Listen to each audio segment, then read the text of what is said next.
everybody, and welcome to Limited Level Ups. I'm Alex, and this week's episode is a return to form, a true limited level up. We're going to be talking about the fundamentals of limited deck building. The idea for today is I'm going to outline some concepts, some ideas that I think are critical for building a good deck, drafting a good deck in limited, making sure your deck is what I would call structurally sound, it actually functions. You can almost use what we're going to talk about today as a blueprint or a template or almost a checklist to make sure that no matter what you're drafting, no matter what format, no matter what kind of deck in a format, your deck's going to have everything it needs so that it can actually function. And I think you can apply what we're talking about today to literally every deck that you draft, which I hope is going to be helpful. So the idea for today's episode was birthed from all places, Twitch chat, and not just my Twitch chat, but watching other people's streams and seeing how Twitch chat reacts to, when LSV or Deathsea drafts kind of off-the-wall deck and kind of Twitch chat being kind of amazed and bewildered that their deck that looks like kind of a pile is actually working for them. I was toying around with some ideas for this episode. Another thing I thought I might title this episode is why experienced players can win with everything. Because, you watch LSV or Deathsea draft and they have this wild, crazy deck. It's a wild mana base, or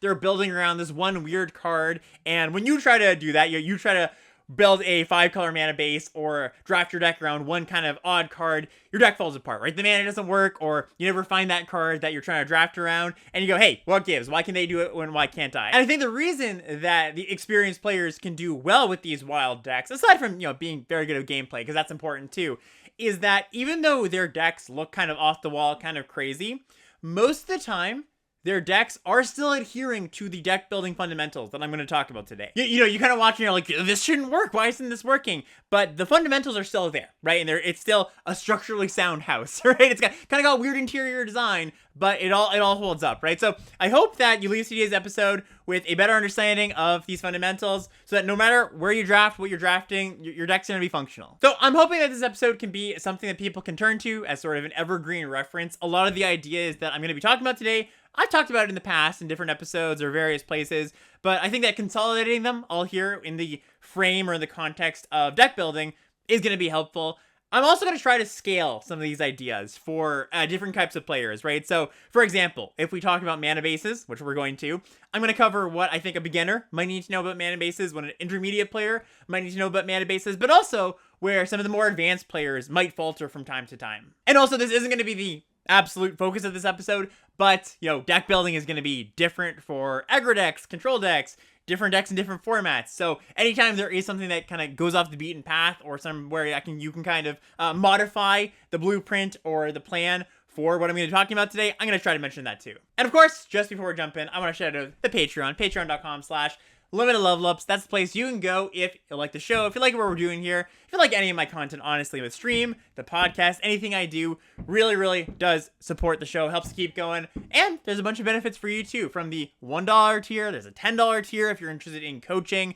The lower tiers, and from the very beginning, from the $1 tier, gets you into the Limited Level Ups Discord. That's a free Discord, but it gets you to the secret channels where you get direct access to me, and now we have a little crew going, actually, the Limited Level Ups roster. Me, Abram, and Mark are in there pretty frequently. Mark Anderson, who does the set reviews with me, doing deck techs, looking at draft log reviews. So if you're somebody who feels like, man, I'm really having a tough time navigating this format or any format, or at the end, related to today's episode, you're like 5 cards too many in your deck, and you're like, I don't know what the last cuts are, and you consistently find yourself there. It's a really good way to just, throw your deck in there. All it takes is 5 minutes. You can get a pretty decent leg up getting the eyes from some experienced players on there. So if you're interested in that, go check that out. All right, let's jump in. So the way I want to go about today is I'm going to be touching on aspects of deck building kind of in buckets. Stuff like your mana base and your curve and how much interaction you need and how to increase the consistency of your deck. All of those big buckets, they'll get their moment to shine, and I'll try to elaborate on them one by one as we go.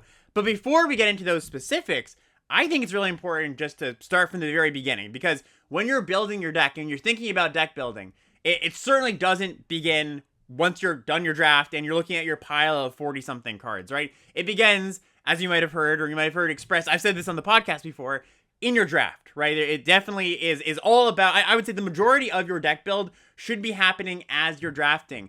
I would even say, to take that a step further, it begins before you begin your draft. To make a constructed analog here, when you build a constructed deck, you often start with a vision or an idea in mind. You're trying to build around a specific card, trying to maximize on a certain card. Maybe it's a build around card, Or you're just trying to, maybe even more, a little bit more generalized, you're trying to build a control deck in Standard or a mono red aggro deck in Pioneer. You've got your card set. What can you do with that card set? And then past the vision, there are parameters that you need to follow, right? So if you are playing in Modern, let's say, where it's a higher powered format, you can't be playing 5-drops unless that 5-drop wins the game on the spot, right? Your deck has to have a certain number of 1-drops, certain number of 2-drops. These are just the rules you have to follow to be competitive. And I'm talking about competitive here. If you want to, when you're building a casual deck, you don't have to follow any parameters, but there are these kind of implicit rules that you have to follow, and that happens in Limited too, right? You have a format like Phyrexia All Will Be One.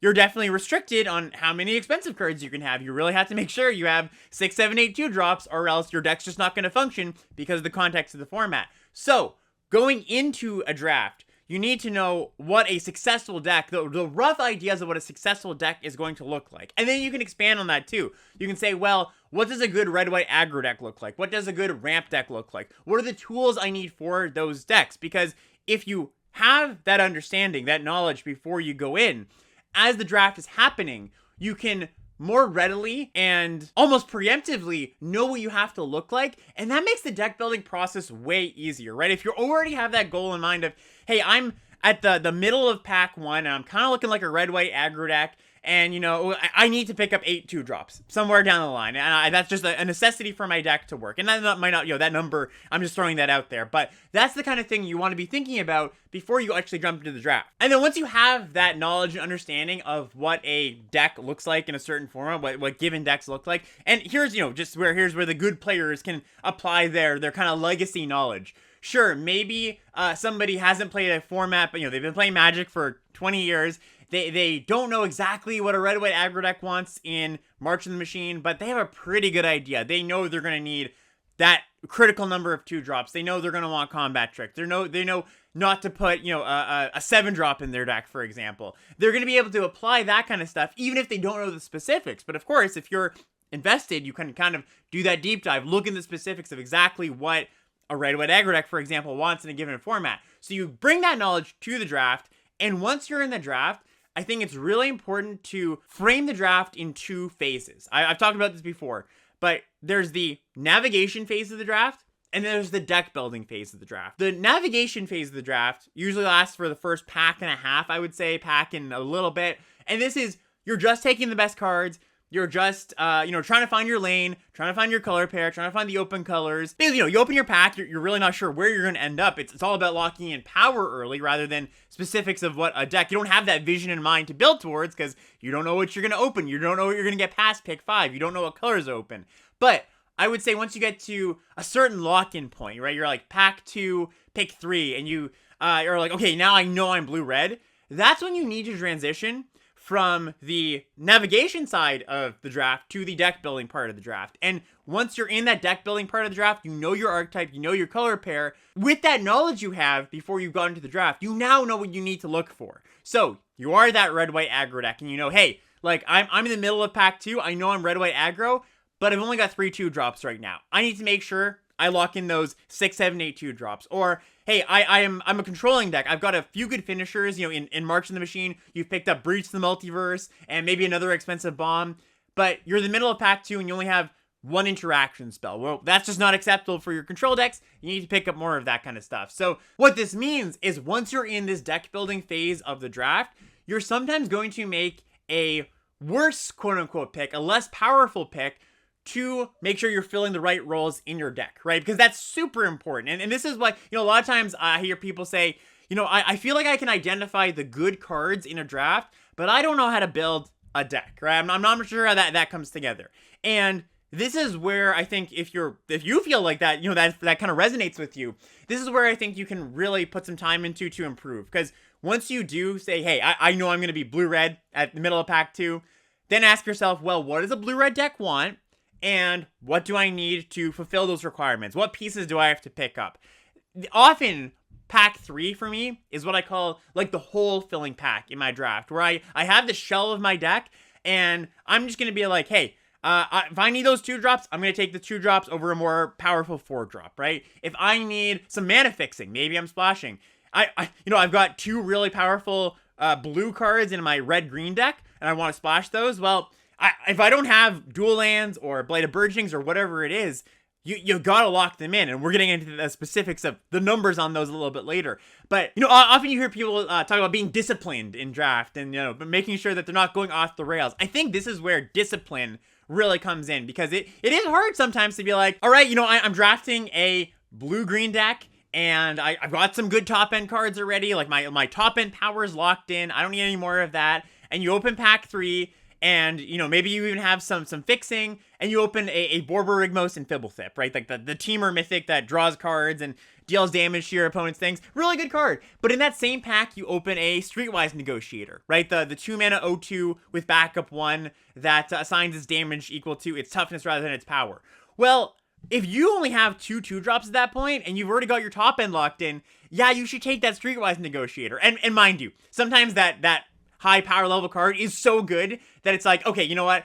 I'll take the A+ level card, and I'm just gonna hope to pick up 2-drops later in this pack. I've got a whole pack to go. Certainly, there's still some push and pull there. But I really do think that good deck building requires that discipline to know what you need. It requires the knowledge to know what you need, but then the discipline to take what you need when you see it. All right, so let's jump into our big buckets of deck building ideas. And the first one I want to cover, the broadest one, is having a plan. You've got to make sure you have that end goal in mind. You have to identify the end goal, because if you don't have that plan, that end goal in mind, well, you're going to make incorrect choices a lot of the time in the draft. And when I say have a plan, and you hear good players say have a plan, or you hear them say you've got to draft a deck, not a pile of cards, that can be kind of intimidating, because, you know, if you haven't done the deep dive of, oh, what is the game plan of this kind of deck in this format, a blue-black deck in this format, it almost sounds like you have to know the playbook, you know, play by play, and your game's gonna play, or I'm gonna play this on 2 and this on 3. It's not that rigid. You can be a lot more flexible on it. When it comes down to it, in my mind, having a plan just means that all of your cards play well together. They all play the same way. You know, I think if you're a beginner player and you're trying to conceptualize and internalize this concept, really the way you can think about it is your aggro decks have all just aggro cards, and your control decks all have controlling cards. There's no random aggro cards in your controlling decks, and vice versa. A good example I would put forth here is looking at the card Cut Short, right? This is the 3-mana Convoke, 2 and a white, kill a tap creature. This card is not a card you want in your aggro decks, generally. I mean, there's some exceptions, certainly, but most of your white aggro decks in this format, and in most formats, they don't want the kill a tapped creature kind of removal spell. Because if you think about it, well, if you are a aggro deck, you need things to get blockers out of the way, and this card does not do that. You know, you can always think about, oh, what if I'm gonna get attacked by this giant scary creature?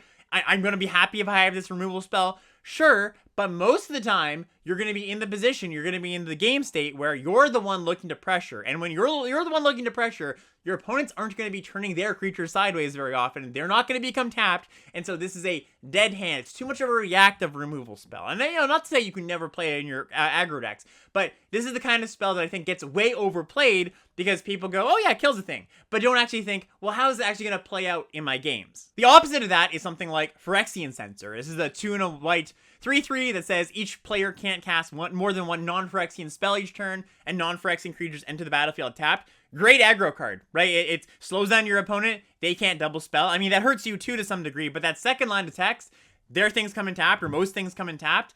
Even in a non-Phyrexian deck, let's say you have no other Phyrexians in your deck, that line of text is going to affect you way less than your opponent, right? Just like you don't care if your things come in tap very often because you're the one, just kind of like the opposite of Cut Short, you're the one who is going to be attacking. You're not going to be needing to block all that often in a good aggro deck. So these are the two opposite ends of the spectrum, right? You play Cut Short in your controlling white decks, you play Censor in your aggressive white decks, and even though they are both good cards, they get played in very different decks, or optimally, ideally, they get played in different decks. And if you're a little bit confused if you're supposed to be controlling, if you're supposed to be aggressive or proactive, one question I would ask myself is, what are my early creatures doing? Or what are my early plays trying to get me towards? Are my early creatures looking to turn sideways and attack? Or are my early creatures looking to block and get to the late game? I would say most of the time in Limited, there's some formats that are exceptions. Like I think March of the Machine, Dominaria United have good blue-black control decks at common. But most of the time, you shouldn't draft control decks in Limited unless you have rares or high rarity cards, because if you're trying to play a long game and your top end is like, I don't know, a 6/6 or something, well, that's just going to get gotten by a removal spell, and you don't have the actual inevitability you need to play a good control game. So most of the time, you should be playing either like an aggressive or a mid-rangey deck. If you are a little bit slower, more towards mid-range rather than control. And when I say mid-range, more in the middle, that's like you're still affecting the board. Your 2-drops still have the capacity to attack. They have the ability to play both ways. But maybe you have some good late game cards that you're not just full on aggression. I'm just turning sideways each turn, right? So ask yourself that question. What are my early cards doing? That really informs your plan for your deck. And of course, a lot of times it's just spelled out, right? Like you're drafting red-white or green-white in March of the Machine, you're going to be an aggro deck, almost certainly, right? There's very few builds I could see where you're like more a controlling deck. I mean, I've been there certainly, but that's not going to be your default. Sometimes it's really important to identify if you are a more controlling deck or a more aggressive deck. A good example of this is blue-red. Blue-red Convoke in this format where there's decks that are blue-red controlling decks, and there's decks that are blue-red aggressive decks. And they play pretty differently and want different cards. And if you're halfway through the draft and you haven't identified which version of these decks you're trying to draft, you aren't looking at your incentives, you aren't looking like, well, do I have late game bombs, or do I have just good early creatures? You know, you've got the Kenra Spell Spears, good 2-drops, or you've got some higher rarity cards at the 6 and 7 mana slot. You might build your deck wrong. So the way that you can kind of see that clear dividing line is the Convoke cards that are sorceries, something like Shivan Branchburner, or sorcery speed, not instance. This is a creature, 5 red for a 4/4 haste flyer with Convoke. Well, you don't want this card in your controlling deck because you're going to tap your creatures at sorcery speed, and that leaves you open for getting attacked back. You're like, sure, you have a reasonable sized flyer, but that's not going to take over the game on its own.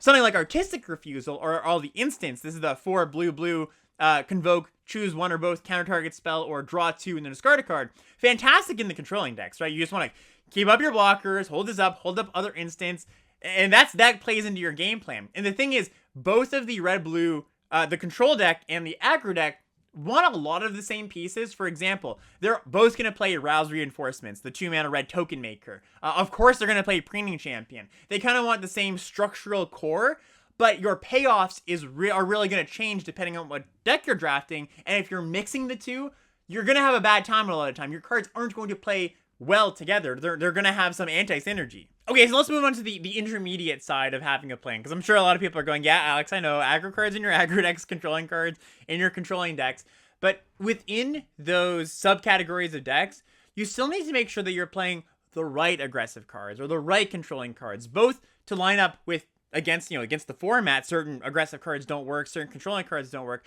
but also just with the rest of your deck. So an example I would give is Inspired Charge, right? This is the 2 white instant. Creatures you control get +2/+1 until end of turn. And this is a card that I think a lot of people look at and they go, okay, this is an aggressive card. It's pretty clear to identify this is an aggressive card, not a controlling card. But within that, you have to ask, is this a good enough aggressive card in my deck? And it's kind of an odd card in March of the Machine because you want to play this card with tokens generally. Where you want to be going wide, because I've seen a lot of people put this card in their deck and they're just like generic aggro deck that it's not particularly good in, because you need to actually have multiple cards that make multiple bodies.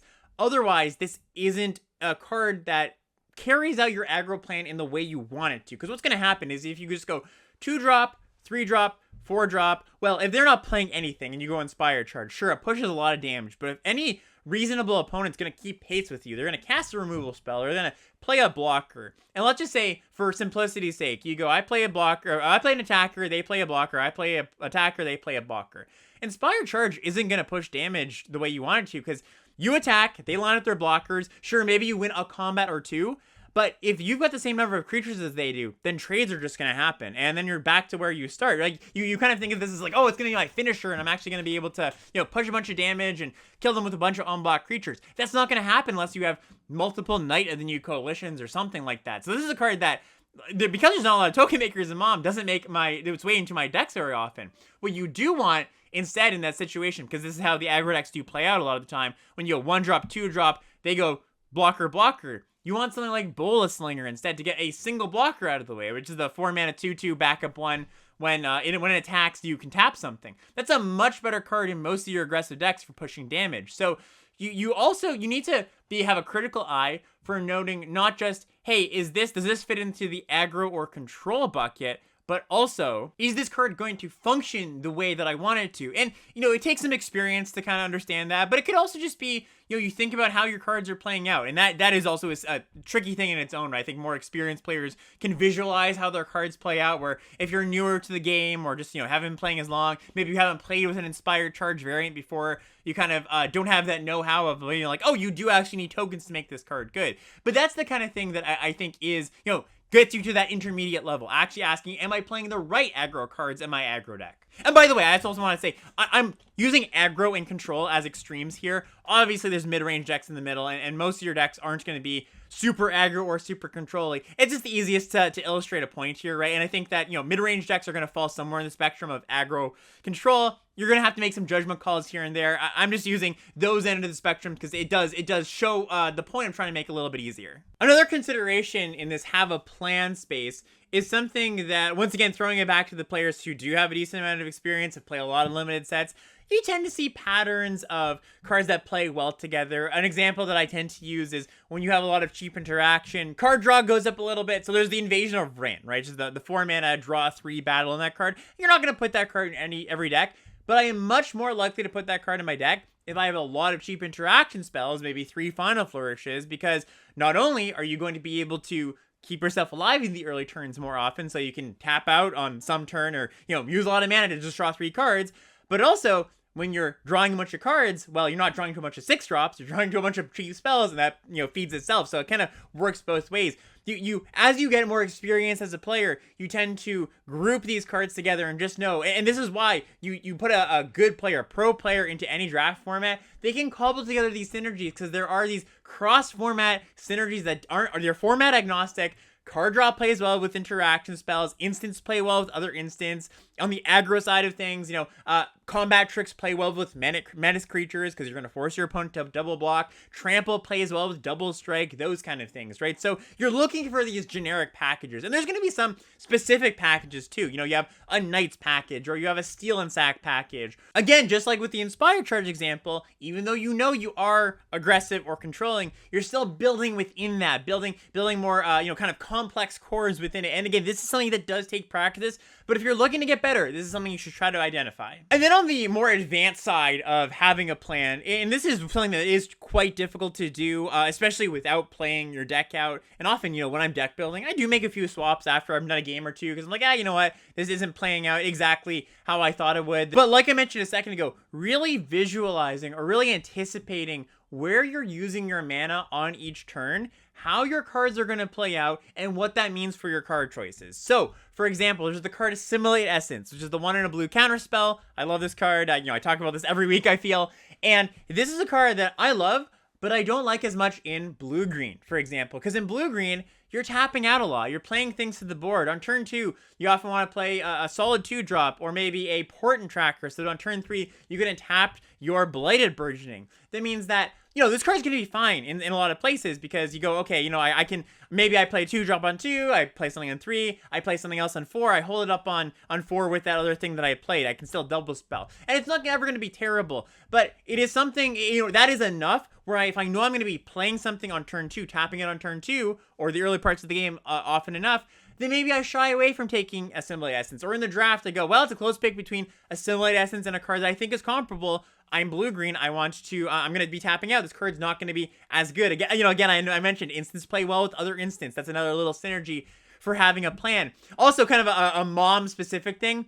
When you've got Emoti, the blue-green Cascade creature, it does play pretty poorly with Assimilate Essence because you don't want to be cascading into your counterspells. So, and then again, this is how are your cards playing out? Visualize it. Talking about ramp decks again, if you are a deck that is reliant on Blighted Burgeoning, the turn 3 mana enchantment, well, that means you really need to prioritize 2-drops because if you know your turn 3 is going to be not affecting the board, then you need to make sure that you are affecting the board beforehand. And, I could do a full deep dive on, I actually had an episode lined up that I was wondering if I was maybe going to do it this week or for a future week of exactly this topic, how were your cards playing out in a very specific manner. And you're not always going to draw the same cards every game. This isn't like Constructed, right? You can really apply that concept to Construct a little bit more. But I think if you are trying to get to that advanced level when you're deck building, that's the kind of stuff that you want to think about. And again, I don't have the capacity to talk about it in depth today, but if that is something you want to hear, let me know and we can go into it in a future episode. All right, so that's the have a plan bucket out of the way.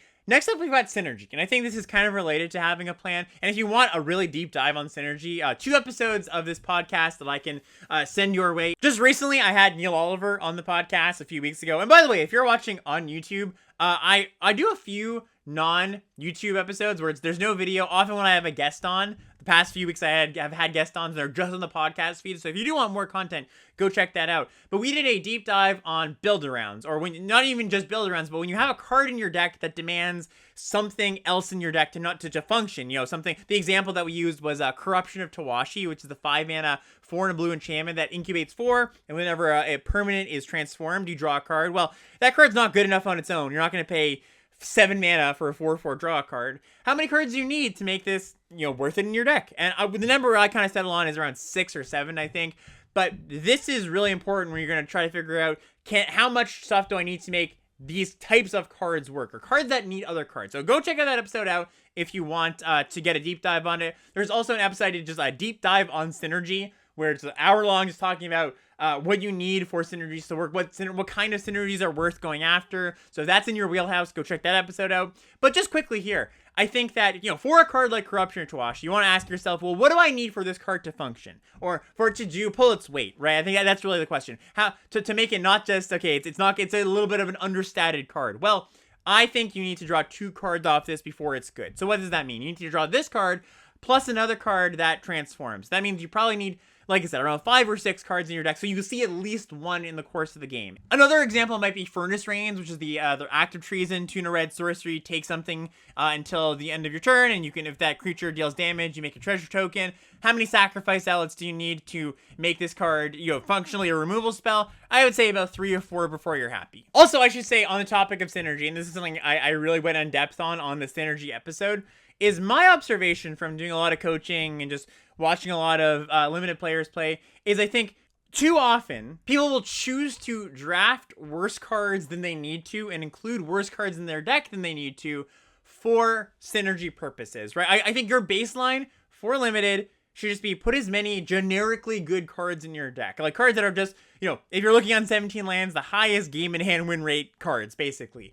And, maybe you miss out on 10% of the time where you have a cool synergy. You play this really niche card that actually works out in your deck. Sure. But I think most people, you gotta do some self-evaluation for sure.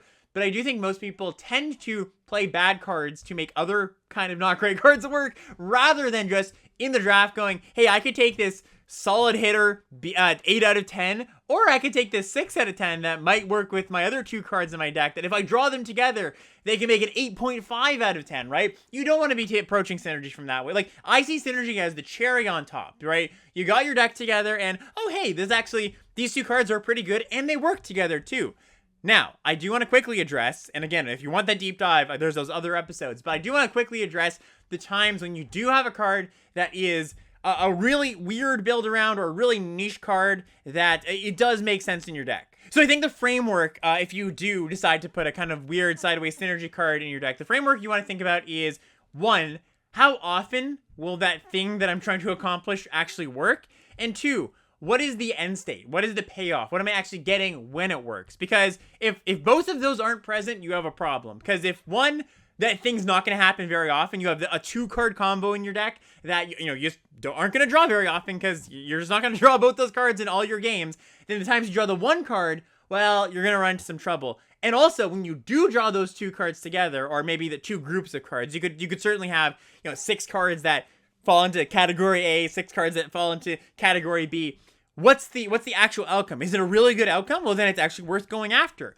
Here's an example, because I am talking in kind of abstracts here. So if you played Midnight Hunt, so it's about 2 years ago at this point, Otherworldly Gaze is by all definitions, a pretty bad limited magic card. It's a single blue instant. It says, look at the top 3 cards of your library, put any number of them into your graveyard, the rest back in on top of your library in any order. It's got flashback for 1 and a blue. So you're not drawing a card, you're going down a card. Yes, you are setting up the top of your library, but you're not really doing anything. You're going down a full card's worth of value.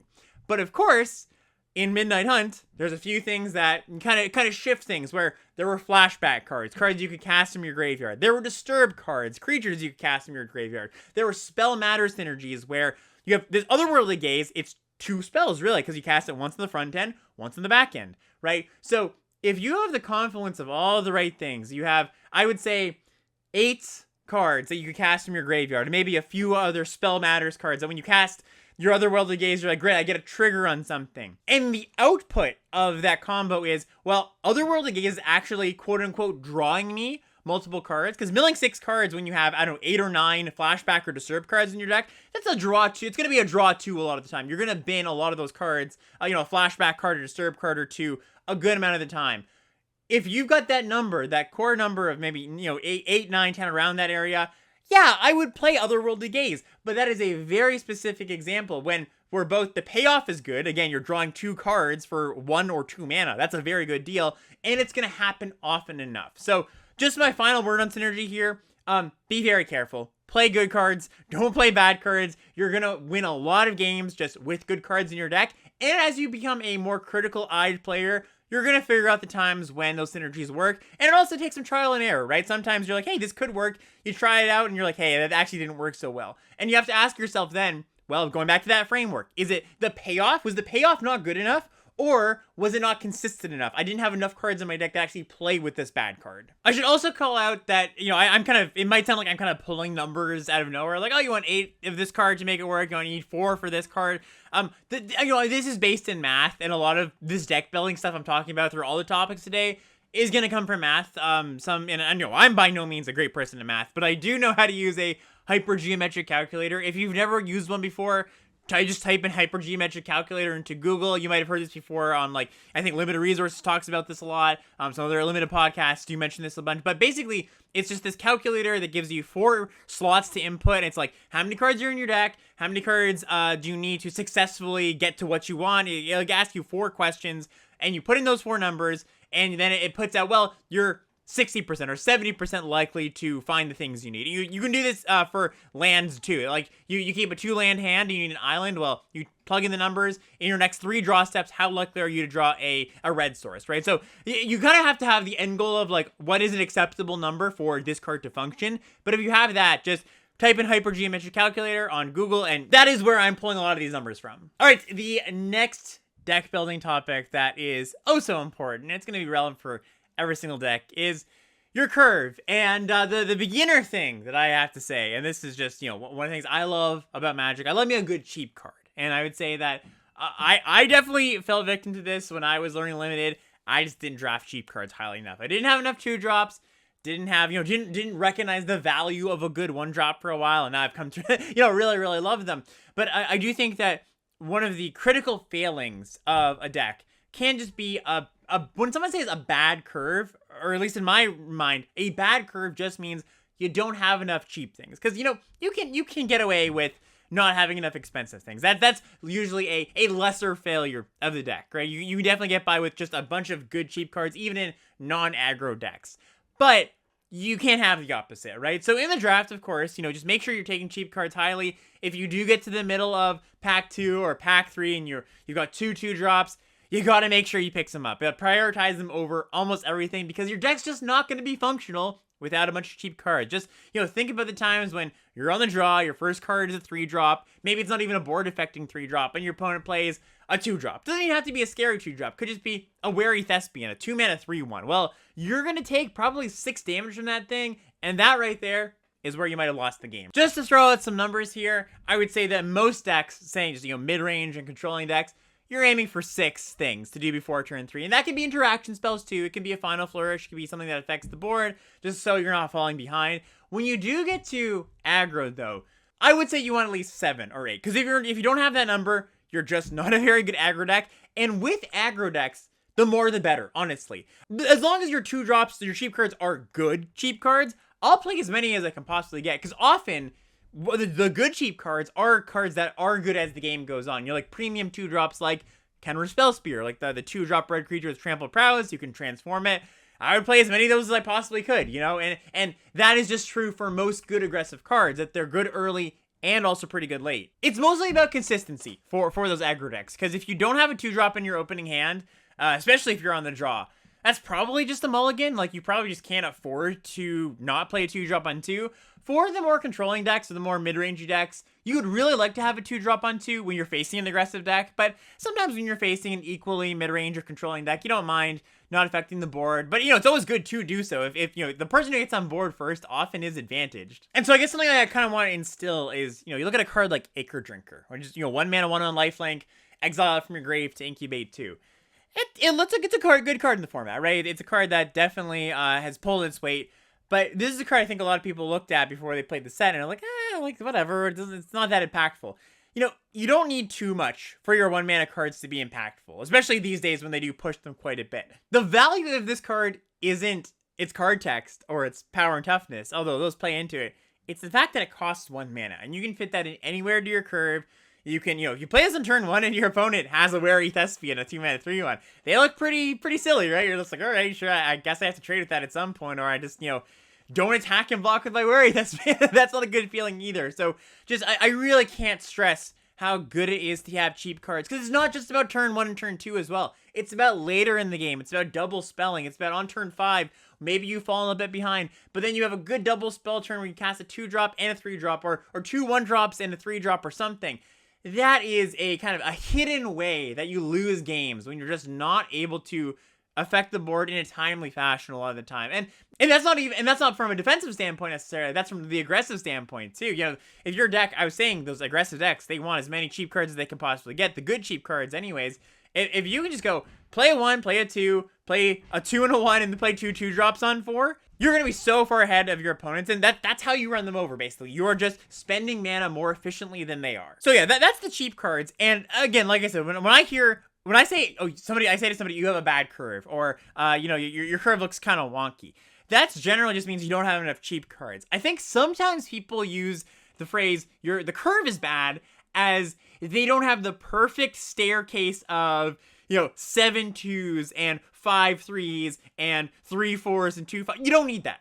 As you go up, you get it is increasingly less necessary to fill out your curve. There's another way to put this is there is no such thing as I don't have enough 4-drops or I don't have enough 5-drops. And in fact, a lot of the time, you'll actually find traps sometimes where people take a card because they're like, oh, I need to fill in my 4-drop slot. But it's like, there's no reason to do that. And especially in this day and age where, you know, once you get to 6 mana, you can get some really powerful stuff. They really do push cards at 6 mana.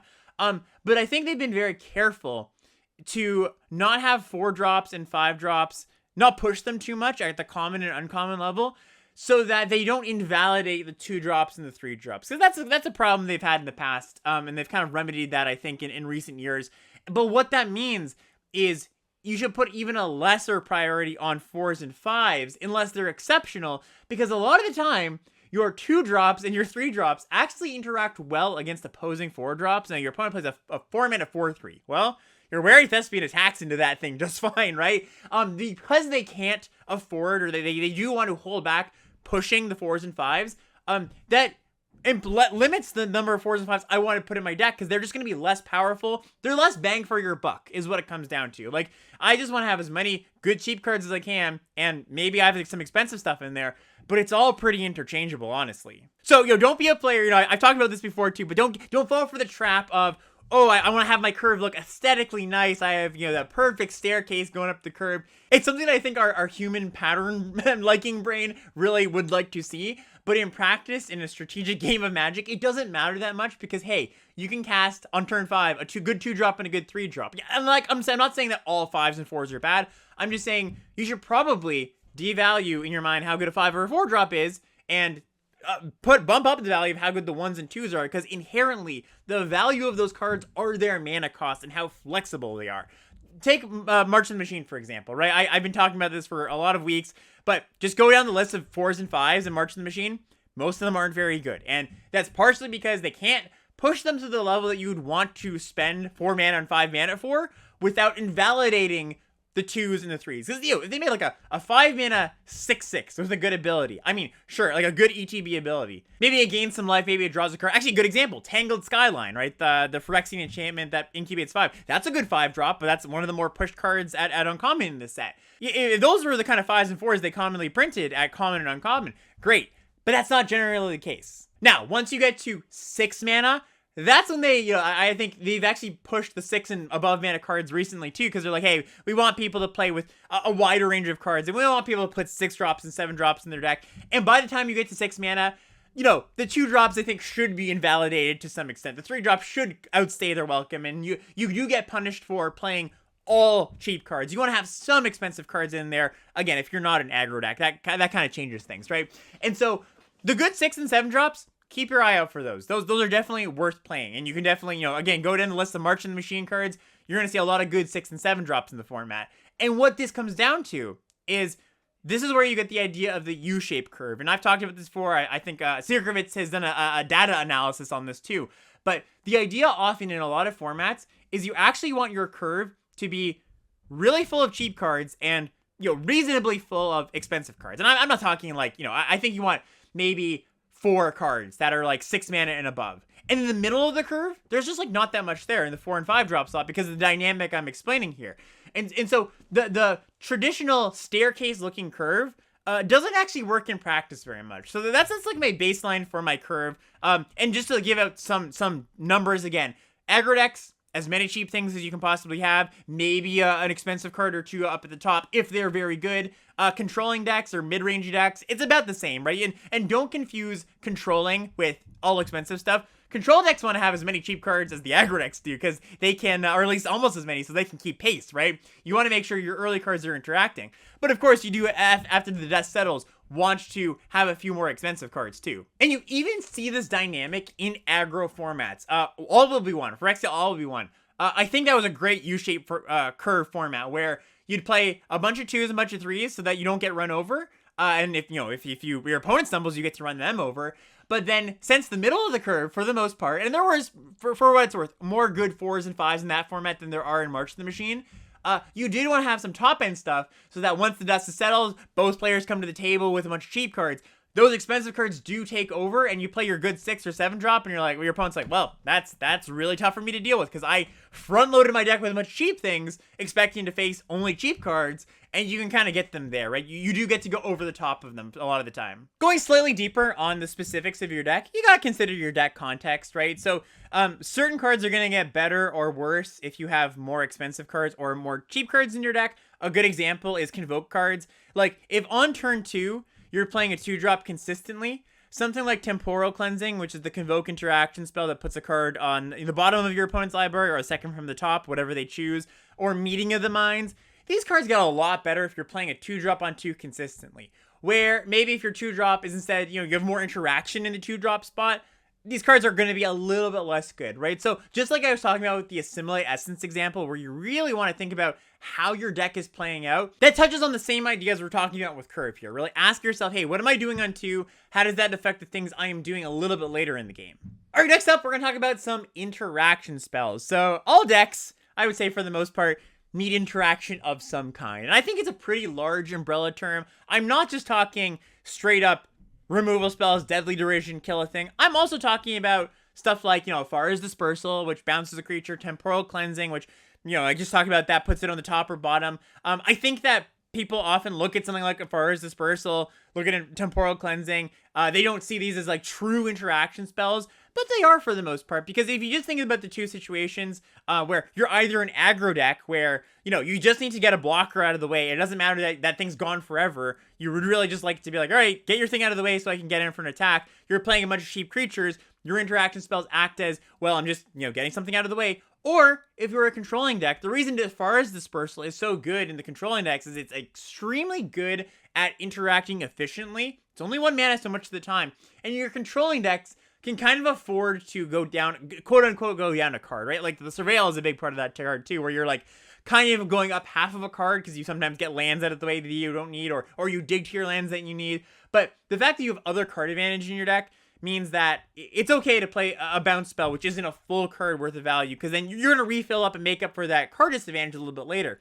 Same with Temporal Cleansing. That's a little bit of a different situation, but I think a lot of people don't look at this as like true removal. And again, it's not going to deal with something forever, but it interacts in a way that's meaningful, right? It gets rid of something for a turn or two. Sometimes that's all you need. That's all you need to turn the corner or to stabilize the control deck, right? You don't need to get rid of that thing forever. I mean, sure, they're going to play a Glissa sometimes and you would like that hard removal spell. But in most game states, you don't need a Deadly Derision or a Final Flourish. These other kind of interaction spells work just fine. And something else I want to address here quickly is that I think you often hear good players and podcasters, myself included at times, say removal is overrated, right? And why do people say that? Because removal is important. Removal is definitely interaction. If we're using the broader umbrella term, is definitely important. And I think the idea here is the subtext behind removal is overrated is bad removal is overrated, right? Because you take an Afara's Dispersal or a Final Flourish or a Deadly Derision. I'm gonna play as many of those as I can possibly get because those are good Magic cards. I think you take something like Failed Conversion, which is the 5-mana black aura that gives something -4/-4. I think a lot of players look at this card and go, hey, it's not that good, but at least it's removal, right? I would be more picky about things because if I had to choose between a bad removal spell like this one that's not a very good Magic card in modern day limited and another creature that's maybe not a great creature, but better than Failed Conversion. I think a lot of players, when faced with that choice, they go, well, at least the Failed Conversion's removal. And I think the way you want to frame it is don't put such an extreme modifier on a bad card just because it's removal, right? Because you're still going to lose a lot of games because you have this clunky card in your deck that is worse than just the slightly better creature. Another reason why I think people often say removal is overrated is I think on average, people underrate good threats and overrate removal spells. I was just talking about those good removal spells, the Derision, Afara's Dispersal, but am I going to take those over a Norn's Inquisitor? Am I going to take those over a Halo Forager? Probably not. I think those are better cards. And those picks are pretty close for what it's worth. But I do just think you want to look at cards holistically and almost more abstractly. Just put a definite value on them. Like, how good is this card, regardless of what kind of card it is? And if you just put more good cards in your deck, it's going to add up to your deck is pretty good. Now, mind you, certainly there's spots where you're like, hey, I have literal no interaction. I need some way to interact, right? I would actually say in that spot, well, one, it would be kind of a funky way to draft if you ended up with no interaction and you're like a controlling deck, where you're like, okay, well, I want interaction, but I didn't pick it up. Well, how did you get into this controlling deck if you didn't start with some interaction in pack 1 and you didn't prioritize it in pack 2? That would be kind of strange. It can happen, but I think that it happens, at least if you're drafting in a way where you're prioritizing removal properly, or where it should, or if you're in a deck that really wants it, that's not going to happen that often. And if you are more of an aggressive deck, well, you can use combat tricks as your interaction, and that works almost as well. In fact, there are some cases, and March of the Machine is actually a good example, where combat tricks provide more to the aggro decks than the interaction spells do. They actually play better within that game plan than the actual interaction spells do. So, just to break this down quickly, a removal spell and a combat trick in an aggressive deck play a fairly similar role, because both of those cards' roles are to get through blockers, right? You cast a Realmbreaker's Grasp on a creature, you go, great, get that out of the way, attack. You cast a combat trick, you attack into your opponent's creatures, you can cast the combat trick, you win the combat. Now, the downside of the combat trick is that they give your opponent virtual life. They still allow your opponent to block, where the removal spell doesn't allow them to do that. But the advantage, and maybe Realmbreaker's Grasp isn't the exact, the best example here because it is only 2 mana as well, but often the advantage, because you can't get all the 2 mana interaction spells you want, is that combat tricks allow the aggressive deck to get the blocker out of the way and then cast something else that turn. And that's why Aerial Boost, the 2 mana Convoke +2/+2 and Flying combat trick, is so good, because it's so good at allowing you to advance your own board state while still attacking, getting an attack, or, dealing the last 5 points at the end of the game. Let's take a more poignant example here. Seal from Existence, right? 2 white enchantment, comes in, exiles a non-land permanent, it's got Ward 3. And that card is worse, I believe, than Aerial Boost or Angelic Intervention in the white decks, because 3 mana, especially in an aggressive deck, every mana counts. 3 mana to solve that problem of getting a blocker out of the way is so much worse than 2 mana to do that, because you often can't play a relevant threat in the same turn. There's also something like Angelic Intervention, which is the 2 mana instant that gives something protection and you put a counter on that creature. So either the two things that make combat tricks awesome are, like with Aerial Boost, you get a great mana advantage, and often you find this on like 1 mana tricks as well. Aerial Boost is great because it can be 0 mana, or it leaves something behind, so you still are advancing your board. Often when you're facing the aggressive deck, they attack their 2/2 into your 3/3, and you think, well, I should just block here in the early game, make them use their trick, make them spend their mana this turn. And that is generally good, right? That is generally a good exchange for you as the controlling deck, because if your opponent has to pay mana to get through your blockers this turn, again, they probably can't do anything else to advance their board state. But with something like Angelic Intervention, which leaves behind a counter, it's not quite like that, right? You don't just want to block and give them the opportunity to be like, all right, I both kill your creature and I leave my creature a little bit bigger, because they are making their board better. They are having their cake and eating it too, right? They get to have the best of both worlds.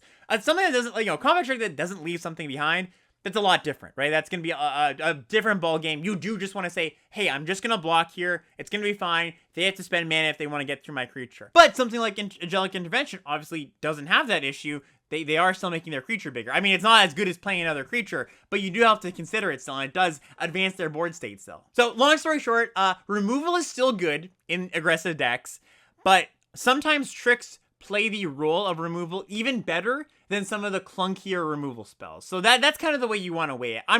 Of course I'm going to be playing Volcanic Spite in my red-white decks. That card is still fantastic. But if you have the decision between clunky removal and good tricks, you're going to want to play the good tricks in your aggro decks. And just to wrap the interaction section up, because I know people do appreciate some numbers, I would say in your more controlling decks, you're aiming for 5+ interaction spells. 5+ good interaction spells if you can. In your mid-rangey decks, probably about the same. I think I feel a little bit less. If they're a little bit less necessary, because you can often use your creatures just to deal with your opponent's creatures. You can just block. And then your aggro decks, I mean, there's not really a number. In your aggro decks, you really have to prioritize the good threats over the good removal. It's just as a necessity for your aggro decks. You can't just be like, oh, I have good removal and crappy creatures. It's just not going to work that way. There's not really a number, I would say, for aggro decks. Like, it appreciates the really good cheap stuff, but it's also fine if it's just using tricks a lot of the time. All right, and next up, every deck has one, but some are better than others, and that's mana bases. And I tried to save the kind of more dry topic for one of the latter ones here, but it is so important to get your mana right. Like, I think it's not quite under-talked about, I would say, but underappreciated when it comes to how important it is to have a good functional mana base. So, just a few things to get out of the way. Number one, limited mana bases are generally quite bad. Like, just the classic 9/8 mana base. There's a reason why constructed decks don't just play all basics. It's because dual lands really make you way more consistent. And I do think that in your 2-color decks, and I know that this comes to a surprise to some people, when I'm streaming, people often ask, oh, why are you playing Evolving Wilds in your 2-color deck? Or why did you pick up a Tranquil Cove in your blue-white deck? You're not splashing. It's because, yes, those lands come in tapped, and certainly that's a cost. But the bigger cost is having to mulligan, or just being stuck on a single blue when you've got 3 blue cards in hand. The first 2, dual lands or Evolving Wilds, you should just play. And I know even amongst good players, there's some argument, there's some debate between, if you're super aggro, should you not play those lands? And I think if you're like all 1-drops, all 2-drops, yes, that does hurt you. But also, if you are that all 1-drop, all 2-drop deck, you should already be weighing your mana towards one color so that you have that amount of consistency. And for what it's worth, if you can be monocolored without giving up power, that's the best place to be. The problem is monocolor decks, well, it's hard to get that many playables to be 23 good monocolored spells. And if you do get to, 23 playables, often cards like 15 to 23 aren't very good. Like, the consistency you get from monocolored is very strong. It's just the power you're giving up is often not worth it. So you do play, even if you're deep in one color, you play 5-6 red cards or something, and that's generally worth it. But just hammering home this point that limited mana bases are bad. If you can, pick up those dual lands, the first 2. And Frank Karsten has done the math before. You can search Frank Karsten limited mana bases. You'll find it. You'll find the numbers. He's basically said the first 2 dual lands will improve your deck, and even though they come in tapped, that is less of a cost than, like I was saying, not being able to cast your spells in a timely fashion. Land counts, just quickly. Let's talk about that. So, one of the more common questions I get on when I'm streaming is, how do you figure out how many lands you want to play?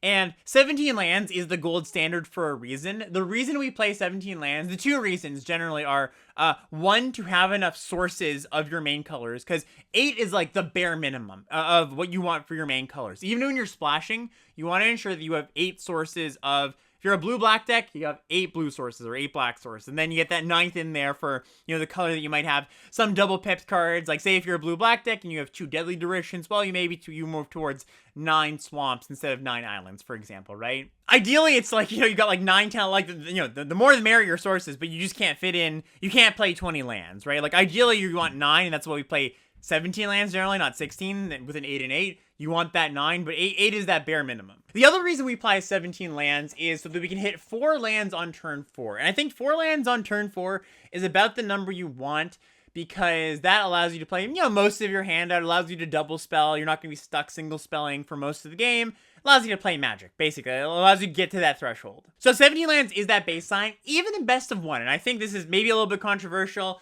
When news got out that there was a hand smoother in best of 1, where, by the way, if you don't know how the hand smoother in best of 1 Magic on Arena works, at the beginning of the game generates 3 opening hands, and they don't show you the 3 opening hands. They will show you one hand that has the best spell to land ratio. And when I say best, I believe their definition of best is closest to 3 lands, 4 spells, or 4 lands, 3 spells. So most of the time in your opening hand, you're going to get those hands. I believe you should still play 17 in best of 1 most of the time, because yes, that hand smoother helps you get to the first 3, maybe 4 lands. But the problem with that is, especially if you have any expensive cards in your deck, because it's going to give you 3 or 4 land hands, it cuts out the 5 land hands, and so you're less likely to be able to cast 5, 6, and 7 mana spells. Like, if you're just playing non-hand smoother Magic, sometimes you're going to get 5 land hands with a good 5-drop and a 2-drop in your hand. You're like, great, this is a fine hand, I'll keep it. Maybe I'd like another spell, but, I'll keep this. If you're always cutting out that top end, or those hands with a lot of lands in it, it's just going to be harder to cast your more expensive spells. Now, I think in aggro decks, yes, you definitely should go down to 16 in a lot of cases when your mana is not too tough and you do have a low curve, but that's true for non-hand smooth Magic too. So I actually don't think that the hand smoother should affect your decision on how many lands you put in your deck. Maybe it's like the most marginal of tiebreakers, honestly. Like, it's so close between 16 and 17. But even still, I would actually recommend 17, because I think people underestimate, especially in modern limited, how much they can do with their mana. Another question I get asked a lot of the time is, why are you playing 17 lands? Your curve is pretty low. Well, that is true. My curve is low, but you don't look at your curve to figure out how many lands you should play. You look at how many ways you have to spend mana. So if you have card draw, if you have incubate, that's another way to spend mana. Any mana sinks. If you have, you're playing a blue-white Knights deck, you have Marshal's Zelfir, where you want to activate Marshal on turn 5 and maybe play a 3-drop. I think most of the time you're much more happy with just playing 17. And here's the thing. Here's what really gets people. You remember the times when you flood out. You draw that 1 extra land, that 2 extra lands, that 7 extra lands, God forbid, right? But I think it's much harder to remember the times when you're like, if I just hit my land drop this turn, I would be able to double spell, and that was the critical juncture of that game, and I'd be able to turn the corner if I'm the aggro deck, or stabilize if I'm the controlling deck, right? You don't quite remember those times. You really just remember the times you flood. And that's just, again, our human brains are not very well equipped to accurately judge those and make better decisions in the future. My thought is just, I really do believe long-term you will win more if you're just playing 17 lands in most of your decks. And there's going to be exceptions, like I mentioned, but most of your decks. Now, 18 lands. You want to play 18 lands if... One reason to play 18 lands is your 23rd spell is very bad. Like, there's the classic joke that, somebody walks up to their friend and goes, hey, take a look at my draft deck. And what do you think about it? And the person goes, you can play as many basic lands as you want. I mean, that's true sometimes, right? Sometimes your last playable is just quite bad, and you should just play a basic land over it. Maybe you're gonna flood once in a while more than you'd like to, but it's better than drawing a really terrible spell. Like, I'm talking like Phyrexian Archivist level bad. But most other times, if you're playing 18 lands, it's because you do have a pretty high curve. You want to ensure you hit 4 and 4 every single game, right? If you're like, maybe you did miss out on some 2 drops and your curve is a bit clunky, you have to make sure you're hitting your land drops. Or you've got kind of a tricky mana situation where you're splashing, and to make sure, I was talking about, you need to make sure you have 8 sources of your main colors to make sure you retain 8 sources of blue and black, let's say your base colors, and you're splashing a red card. Well, if you didn't pick up enough fixing, you maybe have to play 2 mountains. You go up to 18 lands, so you can play like 8 islands, 8 islands, 8 swamps, and 2 mountains. And that's not a perfect mana base, but that might be good enough to get that awesome red card in your deck, for example. And then let's get to splashing just quickly. I think that, the gold standard is if you're splashing 1 card, single pipped, mind you, not a double pipped card, you want 3 sources somewhere in your deck. And you want those sources of that splash color ideally not to be basic lands, because you really don't want to draw 2 mountains in your opening hand of that blue-black deck. You want to have a dual land, a Skittering Surveyor. Something like 1 basic, I think, is okay. Once you start to get to 2 basics, I feel a little bit uncomfortable. And then scaling from there actually isn't too difficult. So, I was mentioning at the top of this episode, you see LSV or Deathseer with a wild mana base. It's actually not all that difficult to figure out your mana for when you're casting a bunch of cards of different colors. Like, ideally, you have 5 color fixers, like Blighted Burgeoning, where that, it's kind of your bingo middle space, right? It can count for anything. But the way you want to do it is for every card that's off color, that's not of your main colors, and again, you need to maintain that 8 and 8 of your main colors, you just count, well, if I have 1 of them, I have to have 3 sources in there somewhere. So let's say you're splashing in a blue-green deck, you're splashing a black card and a red card. Somehow you have to get in 3 red sources and 3 black sources. And something like Blighted Burgeoning helps you because it counts for both. You want to be careful about something like Skittering Surveyor, because if you're using that, well, that locks you into 1, and then you can't count that as the other source, right? You have to be careful about that. And then it just scales from there. The more fixing you have, the more 5-color fixing you have, the better. If you're like a 2-color deck splashing like 3 off-color cards, you need to have, not just 3 sources, but 4 or 5, like I would say 6 sources if you really could. And another thing I really want to instill here is bad mana is really a silent killer. It really, I've played a lot. I've played my fair share of bad mana bases in the past. And, you think, what, maybe I can get lucky. And you might get lucky a game or 2, and your mana works out fine. But you just, over the course of multiple games, even just in a 1 draft league, it's gonna bite you. You're gonna have to mulligan. You're gonna not be able to double spell cast your cards. I had a situation the other day. I was splashing, and it was like a bit of a tough splash, but it wasn't like crazy. I didn't feel like I was running too many basics of off color, but I lost the game because I was a blue-green deck splashing some black cards, and I couldn't cast 2 black cards in the same turn. I know I lost the game on the spot there, and that's in a pretty conservative splash, right? So if you're getting more, so you're shoving more cards, off-color cards in your deck, you're just going to not be able to cast your cards. So just really shy away from it. I know it's tempting to splash really powerful cards, but you're better off being able to consistently cast your cards rather than praying and hoping on a bad mana base. Oh, and the last thing I'll say here too about mana bases is you just shouldn't splash in your aggro decks, because finding your sources is a function of time, and it's a function of how many cards you're going to see over the course of the game. And your aggro decks are probably only going to see 13 or 14 cards, ideally, right, in their games. And they don't have card draw, really. They don't want to be playing card draw, because they have to be playing cards that are beating down and affecting the board. And so, if you're hoping to splash a card, even if it's just 1 card, really make sure that card is very powerful if you are at all considering it. And I would just lean towards not doing it, because if you're only seeing 14 cards within the game, then you're just not going to find both the splash card and the sources very often. The longer game you're playing to play, the more card draw you have, the more time you have to see the sources, the more filtering you have, the more likely I am to splash. And this is not, this is common knowledge, I think, for the most part. But for anybody out there who is considering splashing in their aggro deck, my advice isn't just don't, but it's pretty darn close to just don't. All right, so I think I've touched on most of the cornerstones of what makes a good deck a good deck. I want to close out just with a few last points here, and something to tie this all together is the concept of consistency. And I think this is something that good players just intuitively know how to make their deck consistent. But let me just spell some things out for you. So and of course, the idea with consistency is you want your deck to do approximately the same thing every game. Ideally, constructed decks are very good at this because they have that consistency of 4 cards of each, 4 copies of each card. Limited decks can't do that, but they can have cards that are very similar in nature, so you get that consistency, right? To make your deck consistent, you want one of two things. You either want redundancy, which is that what I just talked about. You have the cards that are all doing the same thing. You know, in your aggro decks, you have a bunch of 2-drops that they're functionally the same. Maybe some are better than others, but you're always going to see a 2 on turn 2 in your opening hand.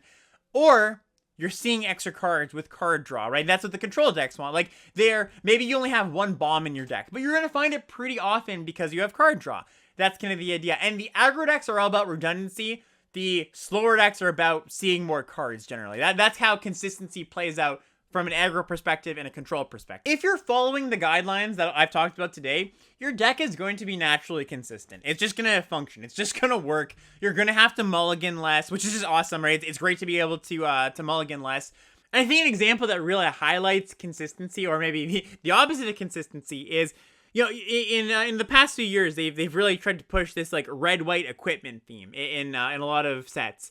And it generally doesn't work, partially because it's hard to balance equipment, because if you push it too hard, it becomes oppressive, and if you don't push it enough, it's just not very good. But another reason is, you know, I just mentioned a minute ago, often your aggro decks are ideally only seeing 14 cards throughout the game. 13 or 14 cards. They're not playing that long of a game. And if you're putting a bunch of cards that care about equipment in your deck, plus a decent amount of equipment, and you can't play too much equipment. You can only play like, 2 or 3 equipment. Well, how likely is it that you draw your equipment card and your card that cares about equipment? It's not that likely if you're only seeing 14 cards. And so the consistency of those decks is pretty poor, right? You'd much rather just have your deck be... You don't want to have specific combos or need to draw specific cards in your aggro decks, because they just want to function, again, they want to have that redundancy. And you just want to, you know, the good 2s and tricks and removal. That is good redundancy. The opposite of this is, you know, sometimes decks are oppressive because they're too consistent. A great example is back in Ikoria with the cycling deck, where you had your entire deck was just all cycling cards, 1-mana cyclers, and, you know, you had some cycling payoffs, but your big payoff was Zenith Flare, which is 4-mana, 2 red-white, instant. It deals X damage to any target, and you gain X life, where X is the number of cards of cycling in your graveyard. Well, when your whole game you're just going cycle, cycle, cycle, cycle, you're just digging through your deck, you're gonna get your payoff card very, very often, because it's just like, hey, you're gonna see most of your deck that game. So that's just another way to frame it, I think. A few more points to close out here. I just want to touch quickly on creature count, because I know this is something that people get a little bit antsy about, a little bit worried. And there's no limit to how few creatures that you can have in your deck, with an asterisk here. So I competed in the qualifier weekend last weekend, the limited qualifier weekend, which qualifies you for the arena championships, and made it to day 2, which is pretty hard. The competition's often pretty tough, and it's sealed, which, you know, it's pretty hard to, you have to get a really good sealed deck. I did get to day 2 though, which, you know, was pretty nice. And my deck was a blue-black control deck with 9 creatures in it. And, you know, you're going to find this, of course, more often in control decks, fewer creatures. But I posted it on Twitter, and I had quite a few people say, oh, 9 creatures. How did you win with 9 creatures? Well, there's not really a number of creatures you need to have. It's kind of arbitrary. Like, as long as your cards are affecting the board, like, as long as you have enough removal spells, well, your creatures are just going to win the game eventually. You kill your opponent's stuff, you draw some cards. You know, it is nice to have some creatures to block so that you don't have to spend a removal spell on literally everything your opponent plays. You know, a 3/3 blocker goes quite a long way to holding back your opponent's 2/2s. But as long as you're not an aggro deck, and this is the exception, you don't really have that much of a limit on how many creatures, the minimum number of creatures. Aggro decks, you gotta have 15, 16 minimum. The other exception is if you have cards that care about having creatures. I'm talking equipment, auras, fight spells. Of course, you need to make sure you have enough creatures there. But otherwise, there's no rule. There's really no rule. And, you know, I think a lot of this is when people first learn limited, they hear that rule. Like, you gotta have 14, you know, 13, 12, 14, 15 creatures minimum. And it's a good guideline. It certainly is. But once you start to be a bit more of an advanced player, you can kind of break away from that kind of stuff. Clunk factors is something I'm calling this. So a clunk factor to me is something that you don't like about your deck. Something that is falls outside the realm of the things that the guidelines I talked about today. Maybe your mana is a little bit bad. Maybe your cur is a little bit bad. Because, you know, these guidelines, even the best players, sometimes they have to draft a deck where it's not all going to come together. What I would try to do is minimize the number of clunk factors you have. And, you know, when I say clunk factors, again, to outline this is like a bad mana base, a bad curve, not enough interaction spells, basically the opposite of everything I talked about today. Try to limit it to one thing, right? So what I would say is if your curve is bad, don't be splashing. Because even though it might be tempting, or vice versa, if it's hard to splash or you have kind of a rough splash, at least try to have a good curve. Because, you know, you can overcome one or two inconsistencies in your deck. And certainly, you know, I'm sure you've drafted before in a deck, you're like, this deck has some problems. Hey, but it actually works out. You just don't want to get to two things. You have a bad curve and a bad mana base. You have no removal and no early creatures, right? If you can limit it to the one clunk factor, that's acceptable. Ideally, you have no clunky factors in your deck, but, you know, it's going to happen from time to time. And then the very last thing that I want to leave you with is build your deck considering the context of the format. So I was talking earlier about how good players can just jump into any format. And, you know, that is certainly true, even if they don't quite understand the context of what makes a certain card better in a format than it might in another. Or maybe there's a card or two that they overlook or a card they overrate. But those very good players, they have two things that keeps them afloat, right? Very good at gameplay. And they have those transferable skills I was mentioning, knowing what packages of cards work together. They know how to build a good mana base. They know how to make their deck consistent. I would say there's three things that lead to success in knowing a format or doing well in a format. Good gameplay, having that backlog of knowledge of transferable skills that you can carry over from format to format. But also, if you're lacking those, brushing up on that format context. So, you know, you're not going to build a control deck in Phyrexia All Will Be One all that often, right? That's just something that if you know the context of the format, hey, that's just not something very good to do. But maybe if you are a very good player, you can use your good gameplay and your transferable skills to overcome that if you wanted to. You know, if you end up in that spot, right? I would say that if you're a player who maybe you feel like your gameplay is fine but not amazing, and you don't have that backlog of transferable skills, really hone in on the context. Because I think some players, you know, maybe you haven't played a format. You came to a format late. You came in 3 weeks in, 4 weeks in. And you're like, well, let's just see if I pick up the format. If you don't have good gameplay, good fundamental gameplay skills, and those transferable skills, you don't have a back catalog of that, and you don't have the format context, you're going to get run over. You're going to look at your deck and be like, hey, I picked cards that looked pretty good, but what happened? Well, you didn't have that context. I think if you want 2 out of the 3 things here. Ideally, you have all 3 of them, right? But if you can, you're coming to a format after not playing it for a few weeks, try to brush up on that context. That'll lead to better deck building. And that's it. Thank you so much, everybody, for watching and listening. Next week, I'm going to have a listener live Q&A on my Twitch. So I'm going to post something in the Limited Level Ups Discord for, you know, if you want to ask questions there. I'm going to read them out live on stream. But also, if you just want to join the stream and ask a question live there, check that out. I don't know the exact date I'm going to do that. I'm going to post that in the Discord. I'll keep you posted. But if you're interested in that, if you've got a burning question, something you've always wanted to answer, or, you know, something that I haven't covered on the podcast, please stop by, you know, check out the Discord if you want to post your question. I'm going to post something after I post this episode about that. And yeah, we'll see you next time. Bye, everybody.